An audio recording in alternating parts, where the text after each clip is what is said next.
السلام علیکم friends, welcome to کتاب نگری یوٹیوب چینل کتابوں کی نگری میں خوش آمدید۔ میں ہوں آپ کی ہوسٹ اقراء یاسین اور آج میں آپ کے لیے لے کر آئی ہوں بنت مسعود کی قلم سے تحریر کردہ ناول میں کون پیا کے ایپیسوڈ نمبر 24 کو لے کر۔ یہ اس ناول کی سیکنڈ لاسٹ ایپیسوڈ۔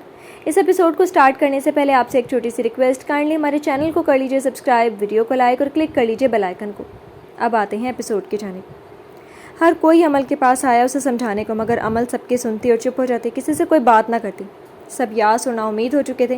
ایبک اس دن کا گیا سیدھا پنڈی چلا گیا تھا۔ ایبک کی خاموشی پر سب چپ ہوئے اور بنا یاس بابا کے گھر کی دعوت میں گئے راول پنڈی واپس آ گئے۔ دوسری طرف سے اسکول میں کام شروع ہو چکا تھا۔ کامران کے اسپائی گارڈز اسکول اور ایاز بابا کے گھر کے گرد پھیلے ہوئے تھے۔ گرے اسٹرکچر تیار ہو چکا تھا، بس کچھ ادھورے کام تھے جن پر مزدور دن رات کام کر رہے تھے۔ ایبک کے سخت آرڈرز تھے کہ اسکول کا کام جتنی جلدی ہو سکے مکمل کر کے کامران راول پنڈی واپس آئے۔ رانا نے واپس آ کر عائزہ سے بات کرنے کی کوشش کی، مگر وہ اسے سننے کو تیار نہیں تھی، یا شاید وہ اسے کوئی موقع فراہم نہیں کر رہی تھی۔ ایبک کے کہنے کے مطابق حمزہ اور فاطمہ کی شادی کی تیاریاں شروع ہو چکی تھیں۔ فاطمہ بضد تھی کہ وہ عمل کے بنا شادی نہیں کرے گی۔ ثاقب چوہان کے بہت سمجھانے کے باوجود وہ اور یالے شادی کے کسی کام پر توجہ ہی نہیں دے رہی تھی۔ یالے اپنے بھائی اور عائزہ کے پیچ اپ کروانے کے چکر میں تھی، مگر رانا ایبک کے ساتھ مصروف تھا تو عائزہ فاطمہ کی تیاری خود کر رہی تھی۔ ایسے میں وہ کیا کرتی کیا نہ کرتی۔ ایمرجنسی میں اپنے ڈیڈ کو چوہان ہاؤس بلوا گئی، جو انٹرنیشنل کانفرنس اٹینڈ کرنے گئے ہوئے تھے۔ اپنی لاڈلی کے کہنے پر اپنے قدم واپس آئے۔ مجھے اتنی جلدی میں کیوں بلایا آپ نے یالے افتخار؟ چہرے پر ماسک لگائے، آنکھوں پر کھیرا رکھے یالے افتخار صوفے پر لیٹی ہوئی پاؤں مسلسل ہلا رہی تھی۔ اپنی ڈیڈ کی آواز سنتی اس نے کھیرا اپنی آنکھوں سے ہٹایا اور اچھلتی ہوئی افتخار احمد کے گلے لگ گئی۔ او ڈیڈ، آپ آ گئے، مجھے بہت خوشی ہوئی آپ کے آنے کی، یالے نے اپنی خوشی کا اظہار کرتے ہوئے کہا، جو اپنی لاڈلی کی حرکت پر مسکرا گئی۔ مجھے آنا ہی تھا، میری بیٹی نے جو بلایا تھا۔ رانا افتخار یالے سے الگ ہوتے اس کے ماتھے پر بوسہ دیتے کہہ گئے۔ یالے مسکرا گئی۔ آپ ادھر آئیں، مجھے آپ سے بات کرنی ہے۔ بازو سے رانا افتخار کو پکڑے چہکتی یالے انہیں لیے صوفے پر بیٹھ گئی، جس پر ہنستے ہوئے افتخار احمد صوفے پر بیٹھ گئے۔ ہاں جی، اب بتائیں، اتنے شارٹ پیریڈ کے لیے آپ نے مجھے کیوں بلایا؟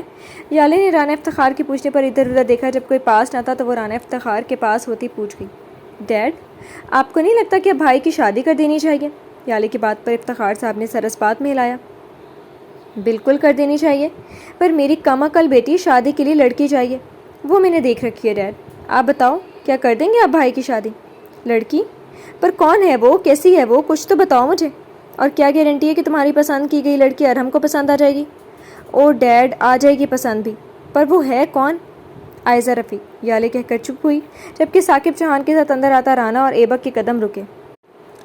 یعنی یالے باز نہ آئی اور بھانڈا پھوڑ ہی دیا اس نے۔ رانا سوچ ہی سکا، جبکہ اوپر سے کوثر بیگم کے ساتھ نیچے آتی عائزہ وہیں رکی۔ آپ کے کہہ دینے سے یالے رشتہ ہو تو نہیں جائے گا؟ اگر آپ کو عائزہ پسند ہے تو ضروری تو نہیں ارحم کو بھی عائزہ پسند ہوگی؟ کچھ سوچتے ہوئے افتخار صاحب نے جواب پوچھا۔ ڈیڈ، 100% میں شور ہوں، اگر آپ بات کرو گے تو انکار نہیں ہوگا۔ آپ ثاقب انکل سے بات تو کرو ذرا۔ رہی بات بھائی کی تو یالے رکتی پھر آگے کو ہوتی اپنی ماسک لگی ناک افتخار کی ناک سے جوڑتی ہوئی بولی، مجھے یقین ہے بھائی اس رشتے سے انکار نہیں کریں گے، یقین رکھیں میرا۔ اپنی آنکھوں کو جھپکاتے یالے اتنی معصوم لگی افتخار صاحب کو کہ وہ اس کی بات رد نہ کر سکے، اور یالے کی طرح پلکوں کو جھپکاتے ہوئے بولے، مجھے منظور ہے یالے افتخار، پر اس کے بدلے آئی لو یو ڈیڈ۔ افتخار صاحب کی بات پوری ہونے سے پہلے یالے چیختے افتخار صاحب کے گلے لگ گئی۔ گرنے کے ڈر سے افتخار صاحب نے یالے کو پکڑا۔ میری بات ابھی پوری نہیں ہوئی ڈیڈ، اب تو سب منظور ہے، آپ بتاؤ کیا کہہ رہے تھے؟ یالے خوش ہوتی بولی۔ سوچ لو یالے افتخار۔ اوفو ڈیڈ، اب اپنی لائر گیری کہیں اور دکھائیں، اور اب بتاؤ کیا کہہ رہے تھے آپ؟ یالے سکون سے کہتی ماسک اتارنے لگی۔ میں چاہتا ہوں تمہاری بھی شادی کر دی جائے اب۔ نائس تھنکنگ افتخار صاحب، بے پرواہ سے یالے بولی۔ ریان شاہ سے؟ یالے کا ماسک اتارتا ہاتھ رکا۔ ڈیڈ، آپ مذاق کر رہے ہیں نا؟ بے یقینی سے یالے نے پوچھا۔ 100% سچ کہہ رہا ہوں، مجھے منظور ہے ڈیڈ، اس شرط پر کہ بھائی کی شادی عائزہ سے۔ یا اللہ، یالے کہتی اٹھی کہ سامنے ایبک، ثاقب چوہان اور اپنے بھائی کو دیکھتی جی۔ میں نے کچھ نہیں کہا، رانا افتخار یالے کے چیخنے پر کھڑے ہوئے کہ سب کو دیکھتے مسکرا گئے۔ یالے پلٹی کے پیچھے عائزہ اور کوثر آنٹی کو دیکھ کر تھوک نکل گئی۔ یالے بیٹا، کیا ہوا؟ افتخار صاحب نے صدمے میں کھڑی اپنی دل عزیز بیٹی سے پوچھا۔ میں چلتی ہوں ڈیڈ، بعد میں ملتی ہوں آپ سے، یالے کہتی بھاگی۔ وجہ عائزہ کا اسے گھورنا تھا، شاید اسے پسند نہیں آیا تھا یہ سب۔ آؤ افتخار بیٹھو، ثاقب چوہان کے کہنے پر سر اس بات میں ہلاتے افتخار صاحب بیٹھ گئے، پھر سب بیٹھے۔ میں یہی بات کرنے آیا تھا ادھر، ثاقب بھابھی اور ایبک، مجھے ارحم کے لیے عائزہ کا رشتہ درکار ہے، آگے آپ سب چاہیں۔ افتخار صاحب نے شاہی خاموشی کو توڑتے ہوئے سیدھی بات کی۔ آخر کو وکیل تھے نا۔ اپنے لبوں پر ہاتھ پھیرتے ہوئے ثاقب چوہان نے کوثر کو دیکھا جو ان کو دیکھتی سر اس بات میں ہلا گئی اور عائزہ کا ہاتھ تھام گئی جو سر جھکائے بیٹھی ہوئی تھی۔ افتخار، عائزہ میری بیٹی ہے۔ میں خوش نصیب ہوں کہ تم اس کا رشتہ لے کر آئے، پر عائزہ کا ماضی تمہارے سامنے ہے۔ تم سے التجا ہے کہ تم عائزہ کو اس کے ماضی سے نہیں بلکہ اس کے حال سے پرکھو۔ اگر تمہیں منظور ہے تو مجھے بھی یہ رشتہ منظور ہے۔ ہاں، شریعت کے مطابق میں عائزہ سے پوچھنا چاہوں گا اس بارے میں۔ رسانیت سے ثاقب چوہان نے اس رشتے پر حامی بھری تو رانا کا چہرہ روشن ہوا۔ افتخار صاحب نے سر اس بات میں ہلایا۔ عائزہ بچے، بتاؤ کیا آپ کو یہ رشتہ منظور ہے؟ ایک باپ ہونے کے ناطے مجھے رانا کہ آپ کے ہمسفر کے طور پر پسند ہے، باقی آپ کی مرضی، فیصلہ آپ ہی کا ہوگا۔ کوئی دباؤ نہیں ہے آپ پر؟ ثاقب چوہان کے پوچھنے پر عائزہ سے اس کی اتنا مان، تحفظ اور اپناپن یہ سب تو سے رفیق جنجوعہ نے کبھی نہ دیا تھا، اور ان چند سالوں میں جو عزت و احترام ثاقب چوہان نے اسے اور اس کی ماں کو دیا تھا، عائزہ ان کی محبتوں کی مقروض ہو چکی تھی۔ عائزہ کی یوں رونے پر رانا کے بس نہ چلا کہ وہ ان قیمتی موتیوں کو اپنے لبوں سے چن لے۔ عائزہ اٹھتی ثاقب چوہان کے سامنے آتی ان کا ہاتھ تھامتی چوم گئی۔ کوثر بیگم نے نم آنکھوں سے یہ منظر دیکھا تو مسکرا گئی۔ آپ کی خوشی ہی میری خوشی ہے بابا، مجھے منظور ہے یہ رشتہ، عائزہ نے بھیگی آواز میں کہا۔ پاپا کہنے پر نہال ہوتے ثاقب چوہان عائزہ کا ماتھا چوم کر اسے خود سے لگا گئے۔ ہمیں یہ رشتہ منظور ہے افتخار۔ کب بارات لاؤ گے اب تم؟ ثاقب چوہان نے پوچھا، جس پر افتخار مسکرا گئے۔ ویلکم ٹو آور فیملی بیٹا، افتخار صاحب عائزہ کے سر پر ہاتھ رکھتے کہہ گئے، پھر بولے جب تم کہو میں تب بارات لے آؤں گا، کیونکہ ارحم کو کوئی اعتراض تو نہیں؟ افتخار صاحب نے کہہ کر ارحم سے پوچھا جو مسکراتا ہوا اپنے ڈیڈ کی گلے لگ گیا۔ تھینک یو ڈیڈ، میری خوشی تم دونوں کے خوش ہونے میں ہے، افتخار صاحب نے کہہ کر سب کو مبارکباد دی۔ ایڈوکیٹ رانا افتخار احمد صاحب، ایبک کے پکارنے پر افتخار صاحب ایبک کی جانب متوجہ ہوئے۔ اگر آپ ہمارے خاندان کی بیٹی لے رہے ہیں، بدلے میں آپ سے یال افتخار کا رشتہ اپنے چھوٹے بھائی ریان شاہ کے لیے مانگتا ہوں، کیا آپ یہ شرف ہمیں عطا کریں گے؟ ایبک کے کہنے پر افتخار صاحب مسکرا گئے۔ اب تم مجھے شرمندہ کر رہے ہو یہ سب کہہ کر۔ نہیں انکل، میں جانتا ہوں کہ ریان آپ کو بچپن سے ہی پسند تھا، لیکن ان کا سرپرست ہونے کے ناطے میں نے آپ سے یہ سوال کیا۔ آپ بیٹی والے اقرار کے انکار کرنا آپ کا حق ہے، ایبک مان دیتا کہہ گیا۔ افتخار صاحب دل سے مسکرا کر ایبک کے گلے لگ گئے۔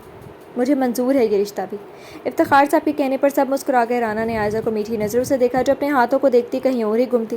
رانا کو افسوس کے ساتھ خوشی بھی ہوئی کہ وہ اس کو مل رہی ہے۔ عائزہ کے تمام شکوے شکایات وہ اپنی محبت سے دور کر دے گا۔ خود پر محسوس ہوتی کسی کی نظریں سے عائزہ انجان تو نہیں تھی، مگر اس کی بھی عزت نفس تھی جس کو رانا نے مجروح کیا تھا۔ جب سب بڑے بیٹھ کر شادی کے معاملات طے کرنے لگے، عائزہ خاموشی سے اٹھتی اوپر چلی گئی، جس کو رانا نے جاتے دیکھ کر لب بھینچے۔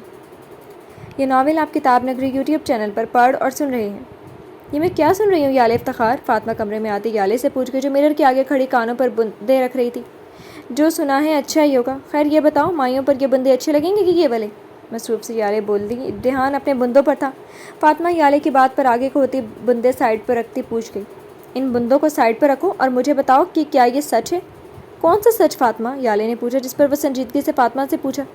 یہی کہ میری اور حمزہ کی شادی میں تم اور ریان کباب میں ہڈی بن رہے ہو۔ یالے ہنستی ہوئی بولی، ہاں ہاں ہاں، ہڈی کے ساتھ بھائی اور عائزہ بھابھی بھی ہڈا بن رہے ہیں۔ کیا؟ فاطمہ چیخی۔ جی ہاں میڈم، اب پرے ہوں، مجھے مائیوں کی تیاری کرنی ہے۔ فاطمہ کو پرے کرتے یالے اپنا ڈریس اٹھانے لگی جو وہ کچھ دیر پہلے مارکیٹ سے لائی تھی، مگر فاطمہ کی بات سنتی تھمی۔ کیا تم عمل کے بنا اپنی خوشیوں کا آغاز کر سکو گی؟ یہ جانتے ہوئے بھی کہ ریان یہ کبھی نہیں چاہے گا۔ جانتی ہوں فاطمہ، ہم کیا کر سکتے ہیں اب؟ ڈریس پیچھے کرتی یالے سنجیدگی سے بولی، جس پر فاطمہ بولی، ایبک بھائی کے پاس چلتے ہیں ایک آخری بار۔ آئیڈیا برا نہیں ہے، چلو میں حمزہ اور ریان سے بھی کہتی ہوں۔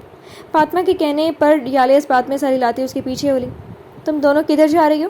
حمزہ نے نیچے جاتی یالے اور فاطمہ سے پوچھا جو اوپر انہی کے پاس آیا تھا۔ ہم بھائی کے پاس جا رہے ہیں، عمل جب تک نہیں آتی شادی نہیں ہوگی، یالے نے بتایا تو حمزہ کی شوخی ہوا ہوئی۔ تم چل رہی ہو حمزہ؟ فاطمہ نے چپ کھڑے حمزہ سے پوچھا جو سر اس بات میں ہلا کر ان دونوں کے ساتھ ہو لیا۔ نیچے آ کر تینوں صوفے کے پاس کھڑے ہو گئے تھے، جس کے سامنے والے صوفے پر ایبک، ثاقب اور افتخار صاحب کے ساتھ بیٹھا شادی کے فنکشن کے بارے میں بات کر رہا تھا۔ کوثر بیگم اپنا جوس پی رہی تھی، ثاقب چوہان بار بار انہیں پورا جوس پینے کا کہہ رہے تھے۔ رانا اپنے باپ کے برابر بیٹھا ٹیپ پر سیٹ اپ دیکھ رہا تھا تو عائزہ چپ سی بیٹھی تھی۔ ریان رانا کے ساتھ بیٹھا سیٹ اپ دیکھ رہا تھا، ساتھ ہی اپنا مشورہ بھی دے رہا تھا۔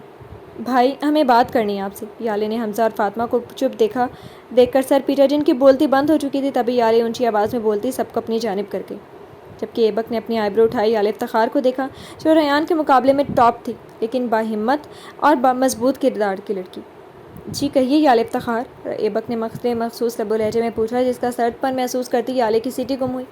بولو بھی اب، فاطمہ یالے کے کان میں بولی، جس پر چڑتی ہوئی بولی، باجی آئیڈیا میرا نہیں آپ کا تھا، آپ بھی منہ سے کچھ پھوٹو، دہی مت جماؤ، جس پر فاطمہ منہ بنا گئی تھی۔ یالے کیا بات ہے، ایسے چپ تو مت رہو آپ، افتخار صاحب نے پیار سے پوچھا، کیونکہ سب اسی کی جانب متوجہ تھے۔ دائی اماں جو نماز پڑھ کر آئی تھی محفل جمی دیکھ کر آ گئی، پھر کوثر بیگم کے منہ پر پھونکتی اس کی سائڈ پر بیٹھ گئی۔ ریان کی نظریں یالے پر تھیں، جو آئے تو شیرنی بن کر تھی مگر اب بھیگی بلی بنی ہوئی تھی، جبکہ حمزہ اور فاطمہ کو ساتھ کھڑا دیکھ کر ریان سمجھنے کی کوشش کرنے لگا کہ آخر کیا بات ہو سکتی ہے، پر یالے کی اگلی بات پر سمجھ گیا۔ ہمیں امل بھابھی کے بارے میں بات کرنی ہے۔ انگلیوں کو چٹکھاتے یالے سر جھکائے بولی۔ ہال میں سناٹا چھا گیا۔ ریان کھڑا ہوتا یالے کے برابر آیا، جس پر یالے ڈر کر پیچھے کو ہوئی۔ ریان نے یالے کو بازو سے پکڑا اور اسے اپنے برابر کھڑا کرتا اپنا رخ ایبک کی جانب کر کے، جو یالے کی بات پر سنجیدہ ہو گیا تھا۔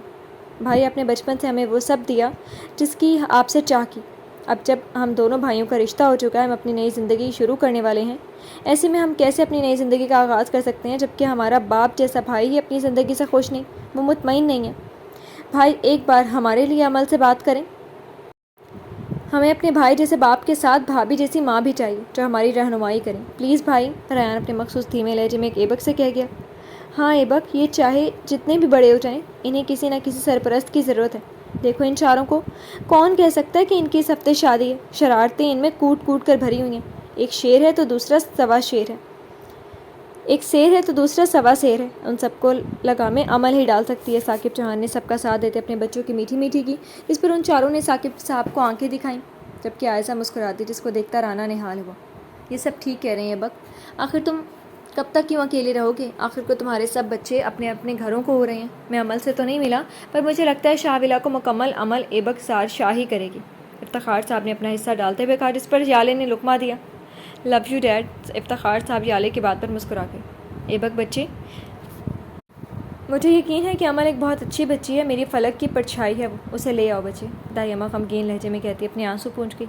دائی اماں صحیح کہہ رہی ہیں ایبک، بہت صابر بچی ہے وہ، جتنا اس نے صبر کیا اتنا کسی نے نہیں کیا۔ کوثر بیگم کی بات پر ایبک سر اس بات میں ہلا گیا، سب کی باتیں سچ تھیں، پر وہ کیا کرتا؟ عمل بہت بدگمان تھی ان سب سے، وہ کیسے اس کی بدگمانی دور کرتا؟ تبھی پچھلی بار وہ کچھ کہے بنا واپس آ گیا تھا۔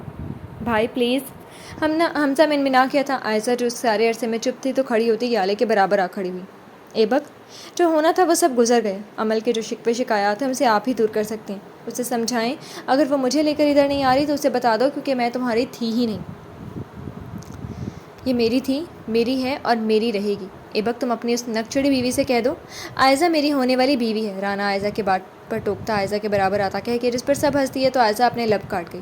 بھائی پلیز، ایبک کو چپ دیکھ کر فاطمہ کہتی ہے اپنا ہاتھ آگے کر کے، جس کے دیکھا دیکھی حمزہ، ریان، یالے، رانا اور عائزہ اپنا اپنا ہاتھ بھی آگے کر گئے، جن کو دیکھتا ایبک یکدم کھڑا ہوا اور سبھی بڑے بھی، ہمیں عمل واپس لاتے بھائی، سب نے ایک زبان میں کہا، تو سب بڑوں نے ایبک کے کندھے پر ہاتھ رکھتے ہوئے اس کی حوصلہ افزائی کی۔ ایبک اپنا سر اس بات میں ہلا کر اپنے بچوں کے پاس آیا، جن کے ساتھ ہی عائزہ اور رانا بھی بچے بن چکے تھے۔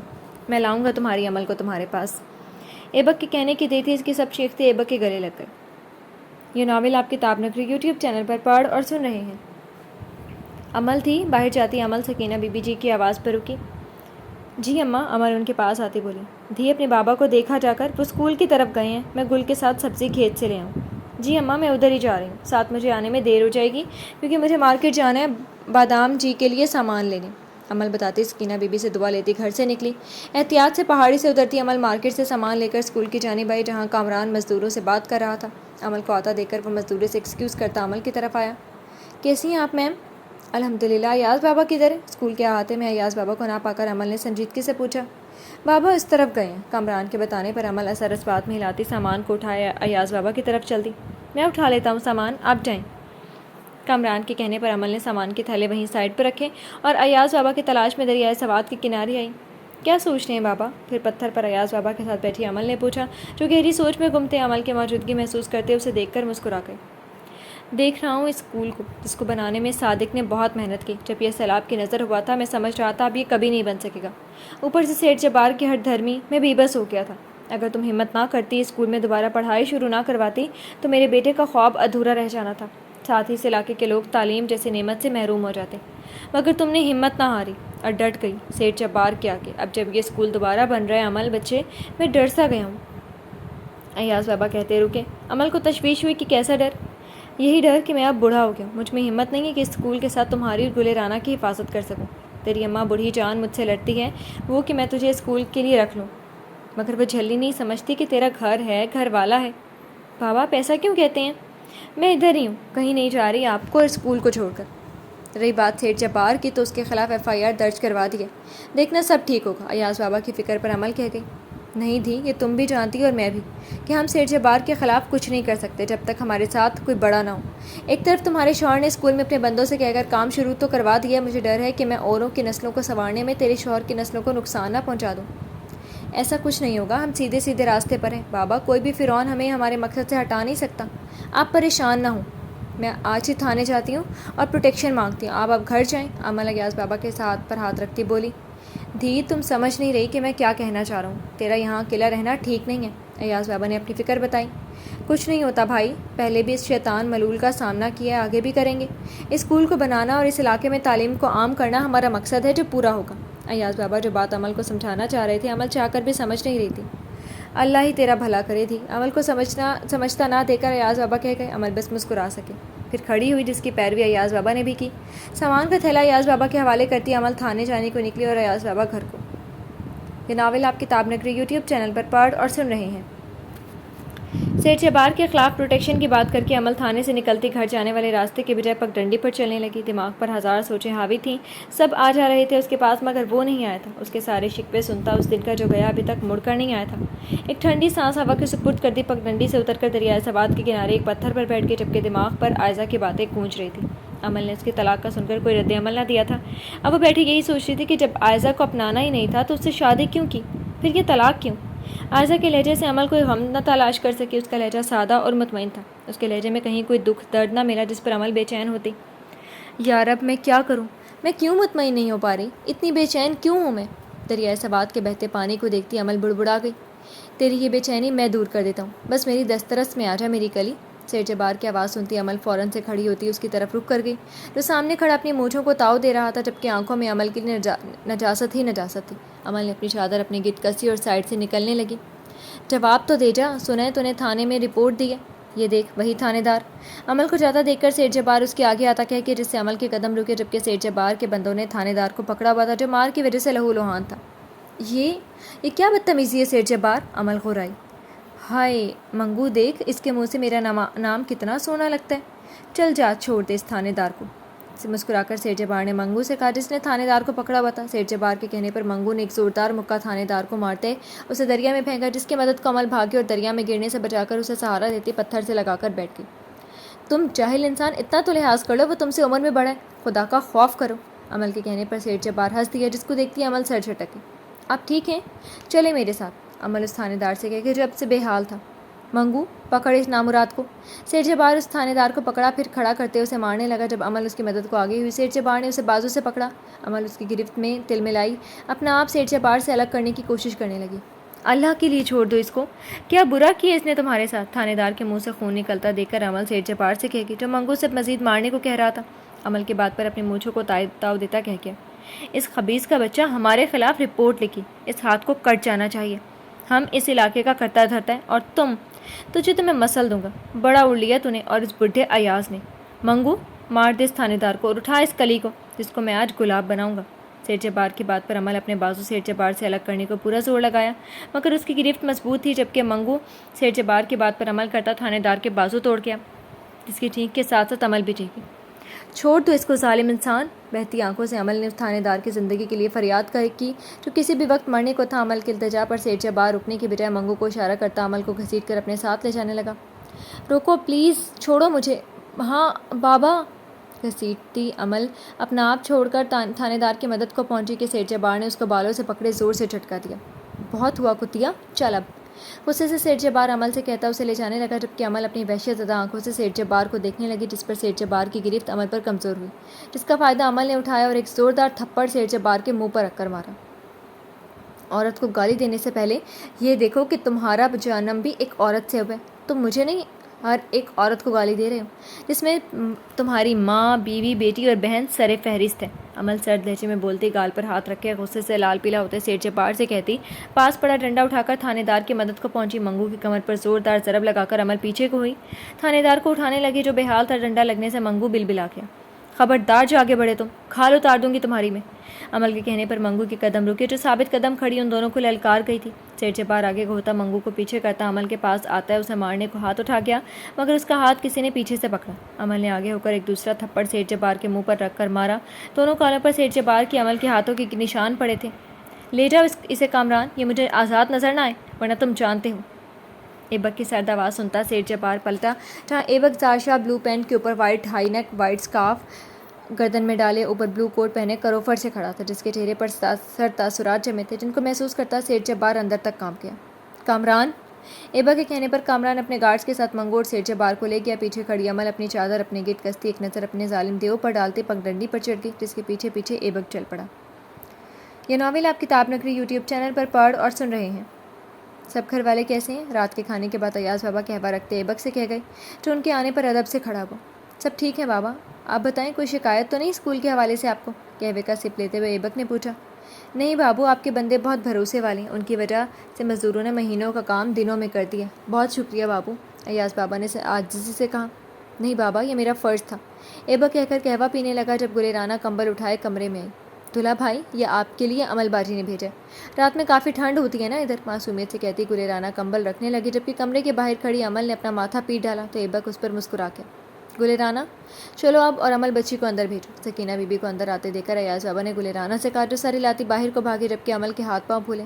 عمل تھی آئی بابا؟ عمل ہمت جتاتے کمرے میں آئی کہ لرزی، وجہ ایبک کی نظریں تھیں جو وہ شام سے دریائے سوات سے اب تک اپنے اوپر محسوس کر رہی تھی۔ آرام سے سکینہ بی بی کی سائڈ پر عمل بیٹھ گئی۔ ایاز بابا، یہ میرے بھائیوں کی شادی کا کارڈ ہے، اس ہفتے کو ان کی بارات ہے، مجھے خوشی ہوگی اگر آپ سب اس میں شرکت کریں۔ ایبک نے کارڈ نکال کر ایاز بابا کو دیتے ہوئے کہا، جبکہ عمل کی آنکھیں خوشی سے نم ہوئی تھی۔ اس کے دوست رشتہ ازدواج میں منسلک ہو رہے تھے۔ دل سے سب کے لیے دعا کرتی عمل آمین بول گئی۔ بہت شکریہ بابو، ہم سب ضرور آئیں گے، اللہ تعالیٰ سب کی جوڑیاں سلامت۔ ایاز بابا، میں چاہتا ہوں عمل میرے ساتھ واپس جائے۔ ایبک کی بات پر عمل کی مسکراہٹ سمٹی، جبکہ ایاز بابا اور سکینہ بی بی مسکرا گئے۔ وہ بھی تو یہی چاہتے تھے۔ سکینہ بی بی کی یہ چاہت نہ تھی، مگر شام میں ہوئے سیٹھ جبار کے ساتھ تصادم پر سکینہ بی بی کو سمجھ آ گئی تھی کہ عمل کی عزت یہاں محفوظ نہیں تھی۔ ہماری بھی یہی خواہش ہے بابو، دھیاں اپنے گھر ہی اچھی لگتی ہیں، پر میں نہیں جانا چاہتی، سرد لہجے میں عمل کہتی کمرے سے نکلی، جس پر ایبک اپنے لب بھینچ کے ایاز بابا اور سکینہ بی بی چپ کر گئے۔ آپ اب آرام کرو بابو، جھلی ہے وہ، سمجھ جائے گی، وقت لگے گا، ایاز بابا کہتے سکینہ بی بی کو لے کر کمرے سے نکلے۔ ایبک اپنا کوٹ اٹھائے باہر کو نکلا۔ یہ ناول آپ کتاب نگری یوٹیوب چینل پر پڑھ اور سن رہے ہیں۔ کیا چاہتی ہو مسز ایمل؟ ایبک ظاہر شاہ پہاڑی پر کھڑی عمل کے پاس آتے ایبک نے پوچھا، جو اسے سنتے گہرے اندھیرے میں دیکھتی ہوئی بولی، میرے چاہنے یا نہ چاہنے سے کیا انہیں؟ ہر بار آپ نے اپنی من مرضی کی ہے، اس بار بھی جو دل میں آئے کریں آپ، میں تو حکم کا ایکا ہوں، اس بار میں چاہتا ہوں تم اپنی من مرضی کرو۔ عمل کی بات سنتے ایبک اسے دیکھتا کہہ کیا، جو ڈارک گرین ویلویٹ کے سوٹ میں بلیک شال اوڑے کھڑی تھی، اس سے ناراض تھی۔ ایبک کے کہنے پر عمل اسے دیکھ کے پھر سنجیدگی سے بولی، یہی تو مسئلہ ہے، اب بھی آپ ہی چاہ رہے ہیں۔ عمل کہتی رخ موڑ گئی، جس کو ایبک نے بازو سے تھامتے اپنے پاس کیے، جو اپنی آنکھوں کی نمی اس سے چھپانے کو اپنا آپ سر جھکا گئی تھی۔ اس بار تم حق پر ہو ڈول، میری چاہت ایک طرف، تم جو چاہتی ہو وہی ہوگا، بتاؤ مجھے۔ ایبک کے دھیمے لہجے میں کہنے پر عمل چپ رہی۔ ایبک اسے دیکھتا رہا مگر عمل کچھ نہ بولی۔ ایبک منتظر رہا مگر اس کی سماعت عمل کی آواز سے محروم رہی۔ ایبک نے آرام سے عمل کے بازو سے اپنے ہاتھ ہٹائے۔ جانتی ہو، آج حمزہ، ریان، فاطمہ، یالے اور عائزہ سب نے مجھے کہا کہ ان سب کی واحد خوشی ان کی عمل کو لے ہوں۔ میں نے انہیں امید دلائی تھی کہ میں ان کی خوشیاں لے آؤں گا۔ فاطمہ اپنے کسی فنکشن میں حصہ نہیں لے رہی، سب چیزوں سے وہ لا تعلق ہے کیونکہ وہ تمہاری منتظر ہے۔ عمل سنتی لب کاٹ گئی۔ تم پریشان مت ہو، اگر تم نہیں آنا چاہتی تو کوئی بات نہیں، کوئی زبردستی نہیں ہے تم پر، کیونکہ تم حق پر ہو، کوئی بھی تمہیں میرے ساتھ چلنے پر پریشرائز نہیں کرے گا۔ ایبک کہتا اپنے لب عمل کے ماتھے پر رکھ گیا۔ عمل اس لمس پہ اپنی آنکھوں کو مونتی شال کو مٹھی میں دبا گئی۔ اس لمس میں کیا کچھ نہ تھا، احساس، ندامت، شرمندگی، اپنا پن، ایک مان۔ عمل نے دھیرے سے اپنی آنکھوں کو کھولا تو خود کو اکیلے پا کر ایبک کی تلاش میں نظر کی، جو ناکام ٹھہری۔ ہاں، وہ چلا گیا تھا، اس بار اسے مان دے کر اب واپس جانا یا نہ جانا عمل کے اختیار میں تھا۔ دور جاتی ایبک کی لینڈ کروزر کی روشنی دیکھتی عمل اپنے آنسو صاف کرتی گھر کی طرف چلتی۔ جی تو فرینڈز، کیسے لگی آپ کو ناول کے second last episode? Comment section میں ضرور بتائیے گا۔ پھر حاضر ہوں گے ناول کے لاسٹ ایپیسوڈ کے ساتھ، تب تک کے لیے اجازت دیجیے، شکریہ، اللہ حافظ۔